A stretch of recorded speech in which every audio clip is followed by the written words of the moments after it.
24 নং ওয়ার্ড জাতীয়তাবাদী শ্রমিক দলের সহসভাপতি পরিবহন শ্রমিক নেতা মোহাম্মদ শহীদুল ইসলামের পক্ষ থেকে ইফতার সামগ্রী বিতরণ ও পরিবহন শ্রমিকদের জন্য দোয়া মাহফিল অনুষ্ঠিত হয়েছে। নগরীর ডাবলমুরিংয়ের পশ্চিম মিস্ত্রিপাড়ায় এ অনুষ্ঠানের আয়োজন করা হয়।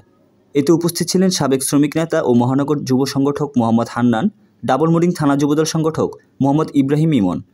24 নং ওয়ার্ড শ্রমিক দল সভাপতি মোহাম্মদ ইউনুসের সঞ্চালনায় উপস্থিত ছিলেন সহসভাপতি হাসান মুরাদ, যুবদল নেতা শাহেদ প্রমুখ। অতিথিরা বলেন, বিএনপি সাধারণ জনগণের দল। বিএনপি সবসময় জনগণের পাশে ছিল, ভবিষ্যতেও থাকবে। এ সময় বিএনপি চেয়ারপারসন বেগম খালেদা জিয়ার পূর্ণাঙ্গ সুস্থতা ও তারেক রহমানের জন্য দোয়া কামনা করেন অতিথিরা।